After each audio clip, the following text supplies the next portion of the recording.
Hey, this is Julie Cotton with Next Level Improv. And if you really want to learn how to level up your life, you should be listening to the Time to Shine Today podcast with my friend, Scott Ferguson. Hey, Time to Shine Today podcast squad. It's Scott Ferguson, and I am so excited to bring you my interview with my friend and an unofficial improv coach for me, Julie Cotton. And Julie is phenomenal. I call her kind of a little gypsy. She never really stays in one place too long, but every place she goes, she touches people in a way that helps them level up their life at all times. She's going to tell us about her yes ands, her yes buts. She'll let you know that imperfect action is better than no action at all. And I'm just so excited to bring you my conversation/interview with Julie. So without further ado, here's Julie Cotton from Next Level Improv.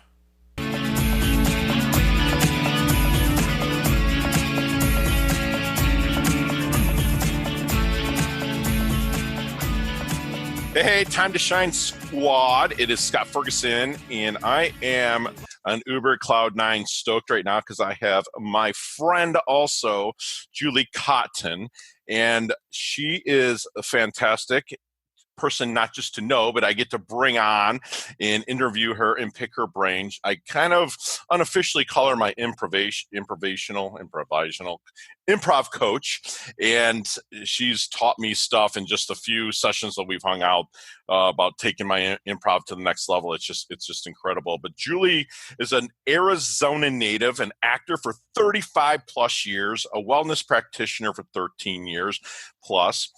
Avid student of life with lots of letters, certificates, and things she loves. An MFA acting, author, inventor of interactive card game, which we've played, which is fantastic. Founder of Next Level Improv, using improv to empower individuals, companies to create the highest and best realities. So she has some straight up savage street cred when it comes to improv and acting, and I'm super privy to bring you Julie Cotton. So, Julie, please introduce yourself, but first tell us your favorite color and why. Oh, well, hello, everyone. Thanks for having me. Scott, my favorite color is blue, maybe because my eyes are blue. The sky is blue, ocean is blue. I feel like there's so much blue, then why not make what there's so much of my favorite? Love it. So, and we're also here, which, with all full disclosure, Julie's kind of a neighbor of mine that lives, 20 minutes away. So we have this huge, big Epsom salty thing called the ocean that this time of the year is really blue, and we grit so much energy. And squad, you guys are going to hear a lot of energy coming out of my friend Julie. So Julie, let's give us an origin of your story, because you're fantastic. And squad, she can change characters on a whim. So, Julie, why don't you give us the origin of your story from a person of full authority? Well, back in my day, there was barely any internet going on there. No, so full authority. I love that, because that's really what I love to use improv for, is to give people an experience of authorship, of literally authoring their moment-to-moment experience of life.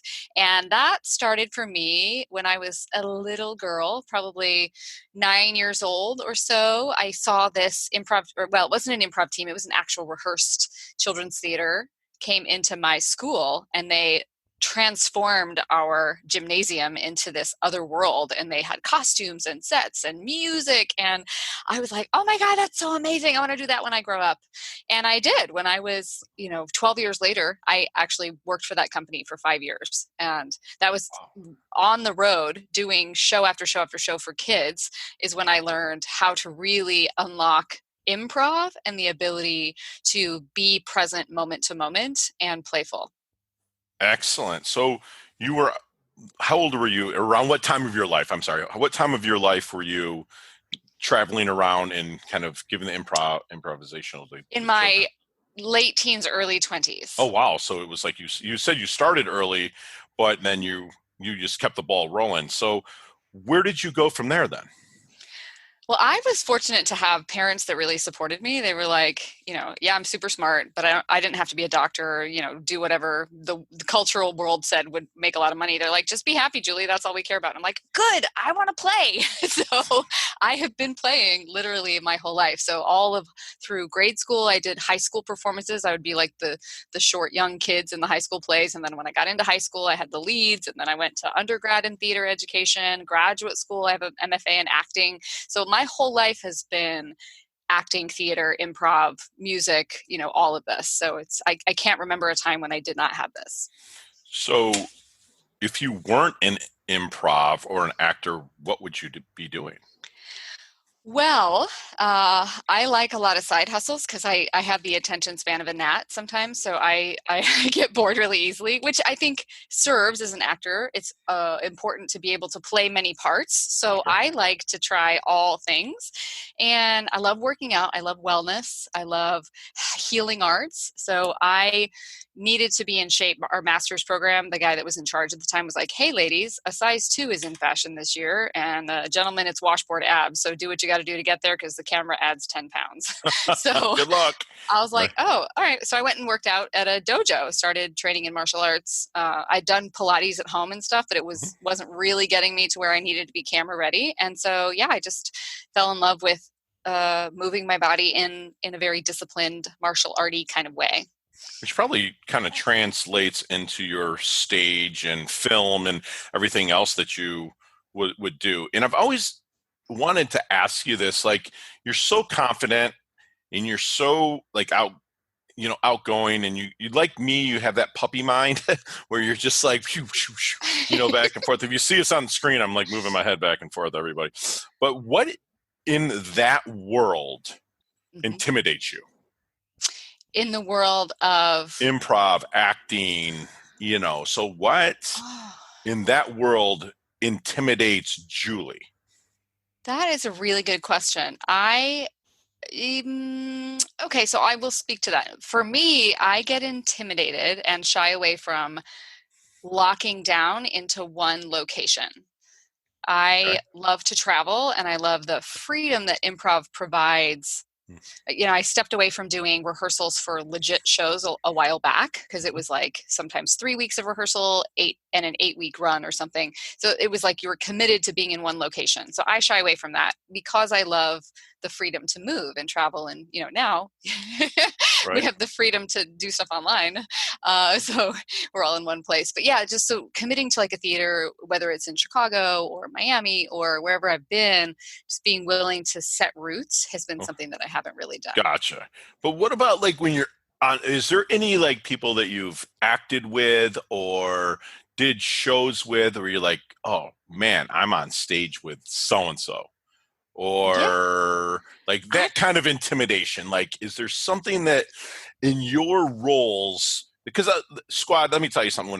The day I met Julie face to face, we're in Starbucks and we're kind of acting out a scene, and we were like, I was intimidated as hell with her because she can change characters in a heartbeat.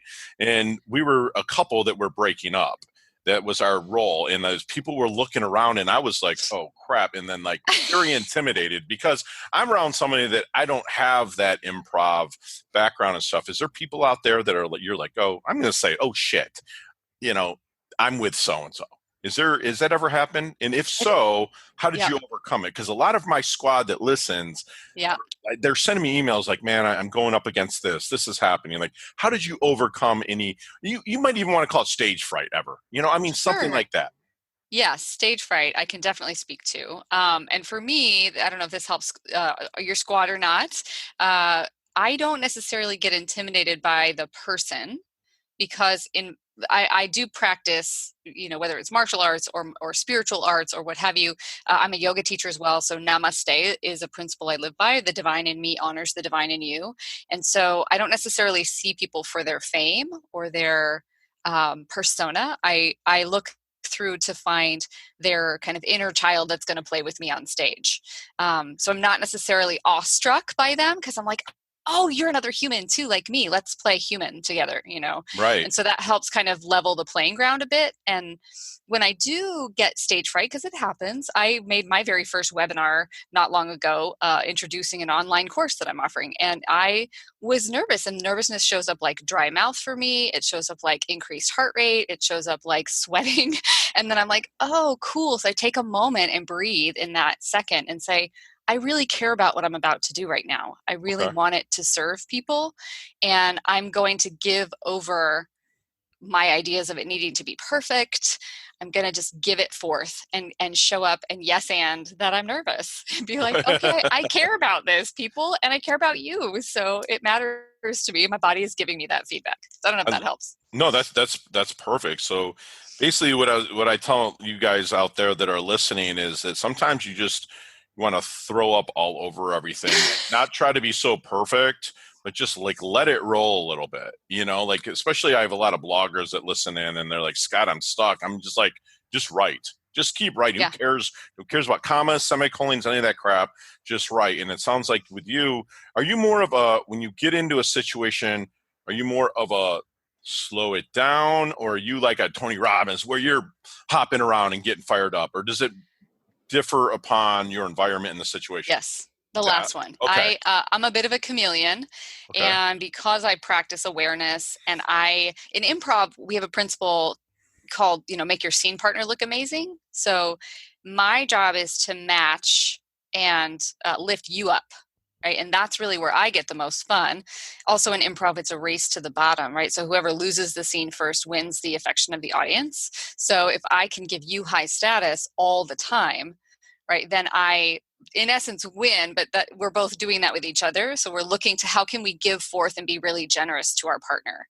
Okay. And Love it. that for me, so that might look like sometimes I share the stage with people that maybe have a softer, slower, more like even keel energy. Then I'm not necessarily going to come out and rile them all up, because I don't want to upstage them if they're the one kind of running the event. I will mute my energy to match them. Okay. And make it look like this is the energy of this space, right? But then other times I would absolutely be doing cartwheels and getting rocket and rolling. Right. I love it that you said, and hear this, everybody, my squad, like, make your scene partner look amazing. And that could go not just on stage, but that could go in any aspect of life, whether it's your spouse, whether it's your boss, whether it's a colleague. Make that person look amazing, because that's just going to lift you up as well. And I love your analogy about the race to the bottom. So the first one to the bottom wins. And that's awesome, because that just, to me, shows pure service. That's right. Period. You know what I'm saying? You're not there to one up or go above. You're there to provide service. And I got to go through a class with Julie for 2 hours just about a month ago, which she made me feel like I've been improvising for years. And it was amazing. So along those lines, Julie, what do you think makes a great improv coach? For me, it's listening. And listening isn't just to the words that you're saying. It's also listening to the whole story that's coming at me. Like your physicality, your energy, your volume, if you will, right? There's like a whole timbre about you. If we were all instruments in an orchestra, you would have your own specific sound and music that you bring, right? And so for me, if I'm going to be the conductor, or if I'm even going to do a duet with you, I need to know how you do you and what you're great at. And so I have to listen in order to really know how to come in and meet you, and not unless we're playing a song where there's a lot of juxtaposition and I want to stand out, or I want to take the lead, or I have a really fun idea that I want to follow, and then you would follow me and learn how to make me look amazing, right? Like, so there is this kind of like give and take. There's an ebb and a flow, just like life, right? Like to me, that's my biggest thing with improv is life. We're always doing this. Yeah, you guys say that. And what I'm hearing a lot is there's no such thing as balance with that life. I'm thinking more it's harmony. I'm like thinking like balance to me, and I say this to my squad, and I actually did a whole speech in Atlanta about harmony and not balance, because balance equals zero. Because when you're at balance, it's 0-0. But harmony, like you said, there's a jazz band, like there's a trumpet, there's another horn, there's drums, there's a guitar, and if one of them is out of sync, and each one of those, I always say each one of those instruments is a pillar in your life, whether it's your relationships, whether it's your job, your finances. So if you can keep those those going together as the conductor, it's harmonic. So I'm hearing that as an improv coach. Tell me if I'm wrong. As an improv coach, you're really looking for harmony within what's going on. Right. Correct-ish? Yes. So yes, exactly. And then learning what you desire. So if I was going to coach somebody in improv, when I coach people in improv, I want to know what they want, first of all, right? I always say, play the scene you want to play the character you want to play, follow your fun, right? So you tell me where we're going, and then I will help you get there. And if helping you get there looks like maybe buffering up a skill set that you feel weak in, that you want to feel stronger in for your own harmonics, then we'll work on that. Whereas if you are someone who has a lot of really great things and you can't see that, then maybe I would work on having you see your own greatness. So there's different ways that I would coach you depending on what you're wanting to accomplish. That's awesome. It just kind of dawned on me about the race to the bottom that you had talked about. Mm-hmm. Is that when if you have another really experienced improviser like yourself, and you're racing to the bottom, it makes some funny ass scenes, doesn't it? That's right. It makes some like crazy scenes because you're trying to lift this person up. This person's trying to lift, so it's like makes it fun. Now, I'm learning, squad, as I'm going through this, because I go and watch improv shows and I'm really interested, and I'm starting my practice with it. And it's like, that's just kind of like, it makes it fun, right? Yes. Okay. Yes, exactly. It's a we thing, right? Like, how can we're in this together, whether if it's a duo, you and I are in the scenes together, or we were a team. I'm constantly looking for ways to have you shine, and you're doing the same for me. And so if I know that you're really good at like throwing down a beat, and I'm going to pimp you out for that, so that the audience can hear you go like, and be like, well, I walked in the room and I want to hear that. Or if you know a lot about horticulture or gardening or something, then I'm going to put that in the scene, because then you get to look like the expert, and that, that edifies you, that lifts you up. So the more we can agree in the scene and be like on the same side and find things to love and appreciate and acknowledge about each other, it doesn't mean our characters have to like each other necessarily, although why not? There's enough of characters not liking each other in life that we probably see enough of it. I hear you. So what do you think is the most misunderstood about people in the improv scene? Like, I didn't want to have any part of it when I first heard about it, right? Why not? Fear. Yes. And the thing is of rejection with by whom? The audience. Okay. Because I deal with enough of it in my day job with the real estate business. But what do you think is the most misunderstood anything about improv? Well, first, that you have to be funny, because you don't. Wow, that's strong. So that's strong. Okay. Life is funny. We can't help ourselves. And as far as like needing to please or win over the audience, when we're not trying to be funny, this is why, again, following your own fun, the audience will naturally have fun. If I'm trying to make you have a good time, like anything, the more I'm concerned about how I look to others, the more I will block their appreciation of me, right? So the more I care about having fun, the audience will celebrate that. They'll see that I'm having fun, and they'll have fun. They'll come along the ride with me. Whereas if I'm doing something to look good or to control an outcome, right? Like coming from more of these kind of like scarcity or separation or fear, ego-based thought systems, then I'm going to push my audience away. They're going to feel like they're going to feel it. Something's off here. Your vibe, right? Mm-hmm.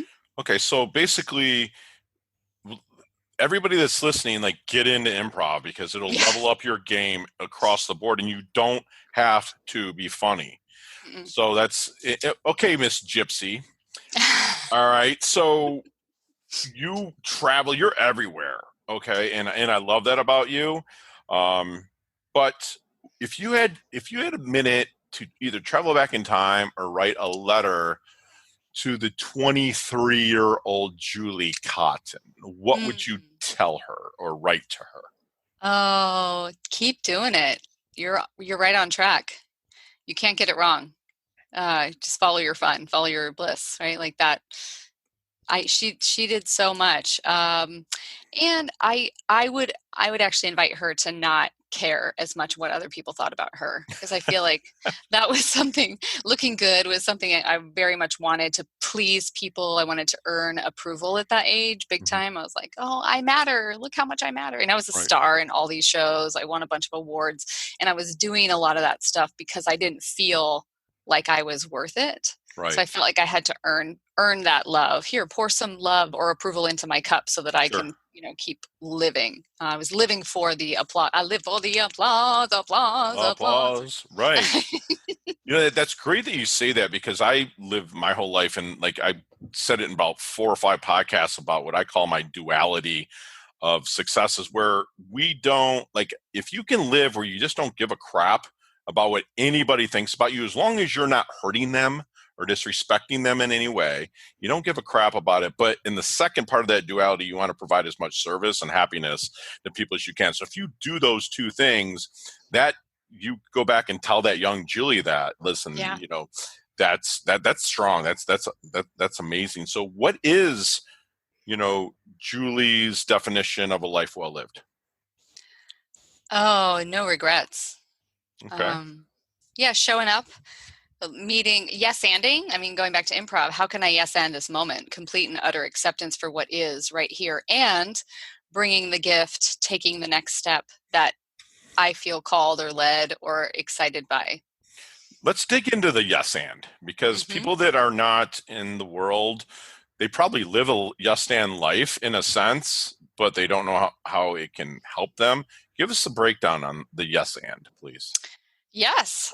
So with a yes and, you're accepting what is. So if you, in the scene where we were breaking up in the Starbucks, you yes-anded that moment by agreeing to play the role of someone that would be breaking up with me. And you had your own ideas on how you presented that, right? Like, so if I say, hey, Dad, can I borrow the keys so I can drive to prom? You're going to yes and that moment by responding. And what is your response? Right. Yes, and make sure your date doesn't drive it. Ah, perfect. Great. So now we know I'm your daughter. You're my dad. You weren't like, Julie, my name is Scott. You're not my daughter. We're basically almost the same age, right? Like you didn't deny the gift that I gave you. You also didn't yes, but. Right. So we play a game, yes, but versus yes, and. Let's go to a party, right? Let's go to a party. What kind of party are we going to? So is it a yes, and?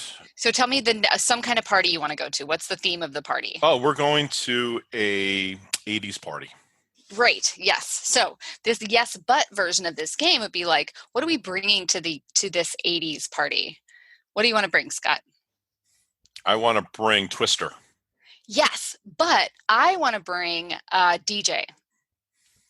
Yes, and as long as he brings the keg with him.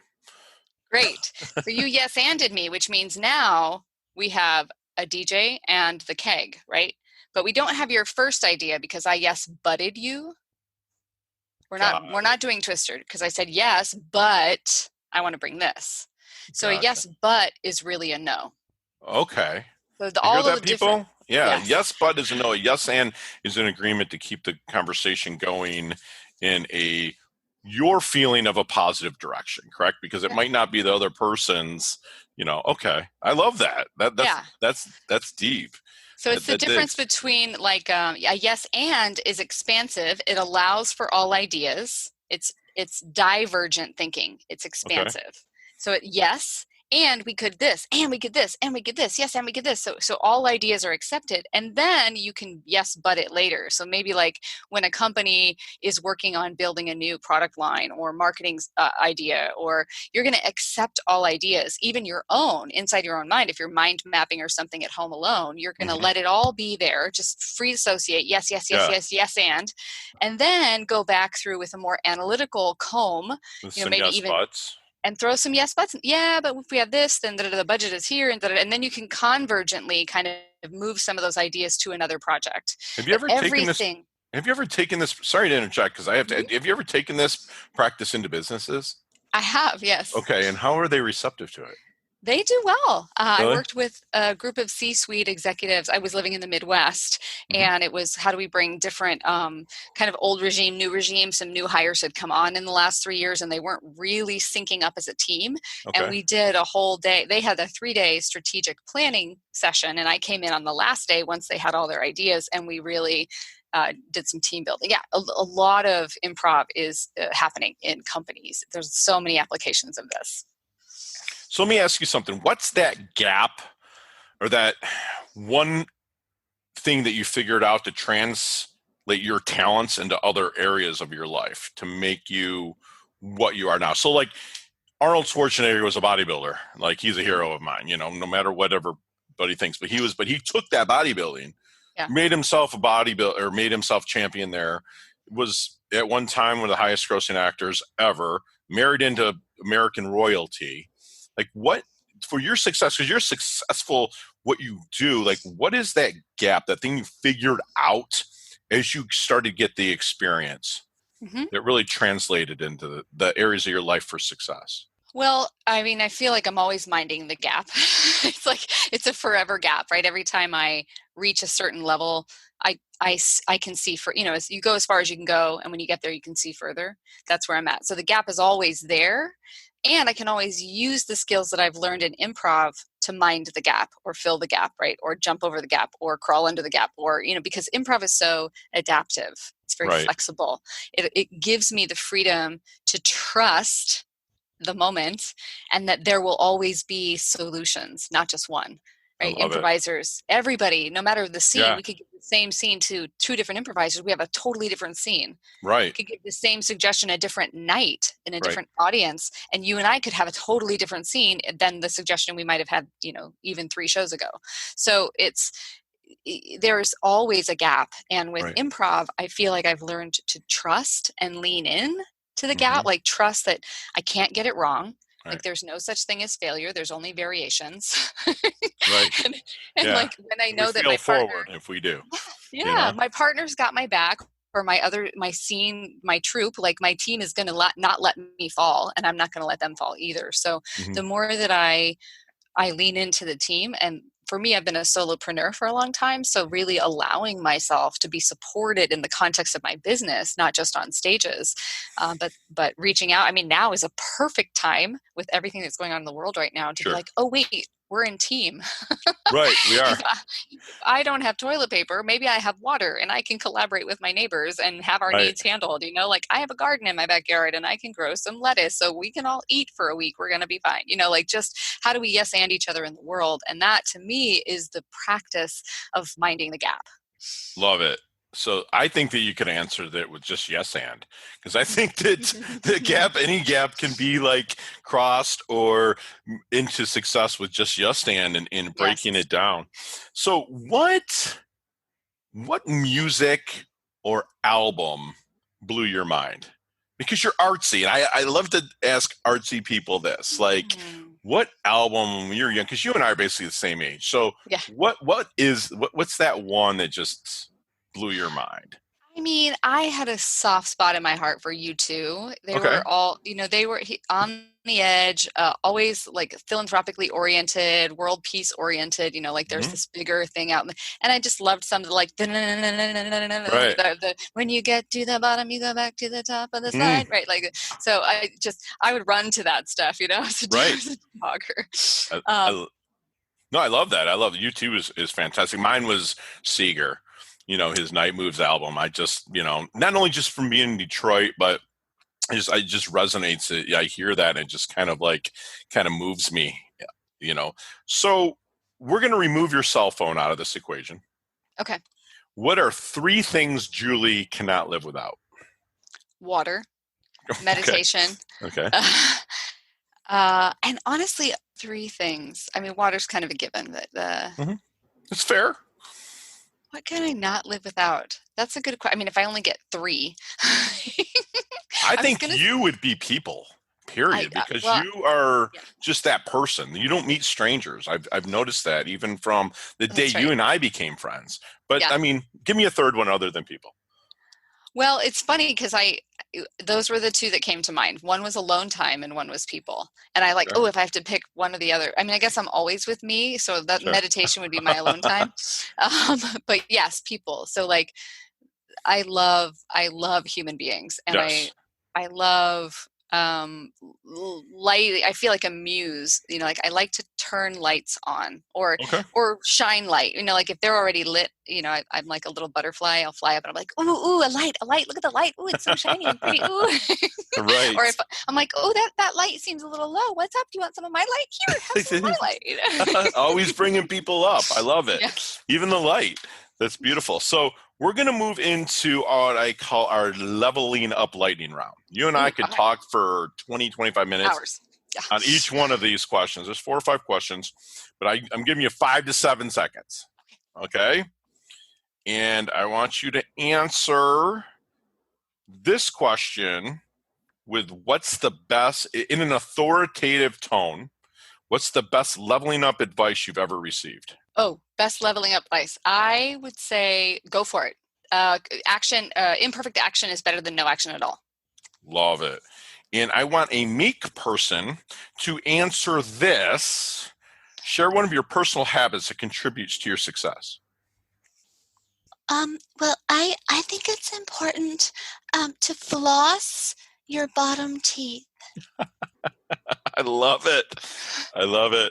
And how about an old person answering, other than your website, nextlevelimprov.com, and my website, timetoshinetoday.com, recommend to us an internet resource that we can go to level up our life? Well, I'm a big fan of Abraham Hicks. They're all about the law of attraction. Mm-hmm. Love it. Okay, in a child that has just realized Christmas is a big deal, recommend your favorite book. So I really, really, really like The Grinch Who Stole Christmas because he realized that he had a heart too. Love it. Love it. Now back to just us. What's your favorite charity or organization that you support? I recently did something with the Girls on the Run, and that was okay. Yeah. So I made an improv comedy card game, and we did an Indiegogo thing, and 10% of all the funds that we raised on that went to Girls on the Run, because I feel like we're up to the same kinds of things as far as boosting confidence, getting people moving in their bodies, and connecting people together. Gotcha. And I think I know the answer to this one, but what is your favorite, in your opinion, the best decade of music? 60s, 70s, 80s, or 90s? Oh, ouch. I don't like that question. I would probably, maybe 60s. Okay. Gotcha. Perfect. Yeah. I used to do cover banding in Vegas to some 60s tunes. Oh, really? That was a thing. That's awesome. So before we kind of exit and get into how we can find you and the products you have, leave us with one knowledge nugget that you want our squad to walk away with. Can I have 2? No, please. Okay. Lead with love, and you are enough. All right, Julie, how can we find you? I am on Facebook a lot. So you can Facebook / Next Level Improv. You can go to nextlevelimprov.com. You can check me out. I've got that game at improvagainstnormality.com as well. Also on Facebook at Facebook / improvagainstnormality. That's pretty much where I hang out most of the time. Tell us a little bit about that game, please, because I had a chance to play a little bit of it. So yeah, tell us a little bit about it. So that game came to me in a meditation a little over a year ago. And it's a way for people to play make-believe, to play pretend, right? You basically pick pick a scene, and then you choose from who, what, where, why cards. So it's like, what are the basics of storytelling? And you can have 2 people play out a scene. You can have 20 people in a scene, depending on the type of scenario. We had one that's like at a kindergarten graduation, you had a whole bunch of people could be in that one. Whereas breaking up with someone, that was a 2-person scene, right? And then you just literally take one of those suggestions. We could have like fidget spinner, or I'm afraid of the color black, or, so you have like these random suggestions similar to what an audience would suggest in a live show. And then you can just play. You can play in the comfort of your own home. You can use them as skill builders. You can use them in like if you were practicing making house calls and knocking on doors or talking to clients, potential real estate clients, let's say, and you wanted to spice it up. You're like, all right, let's pull a character card. How would Yoda offer this home to somebody? Let's hear that one. Like, oh, house is yours, is it? Come in. I don't know. Like, you just kind of figure it out. But it's ways to like break it up, make life a little more fun and interesting. Yeah, so people can use it any way they want. And that game is called Improv Against Normality? Yes. Okay. All right, Squad, I'm going to make an offer to you. So the first one that will go to Facebook.com/nextlevelimprov. I will in post, like her page and post on her timeline that you heard this interview on Time to Shine Today podcast. You will be mailed out from myself and Julie a free card game of Improv Against Normality. So it's my gift and Julie's gift to the listeners. Is that fair to you, Julie? Totally fair. Yeah. Take care of that. Love it. Awesome.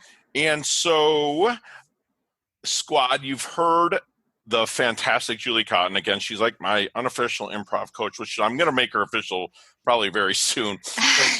But, she's somebody that follows her fun, that she wants you to know that you're enough.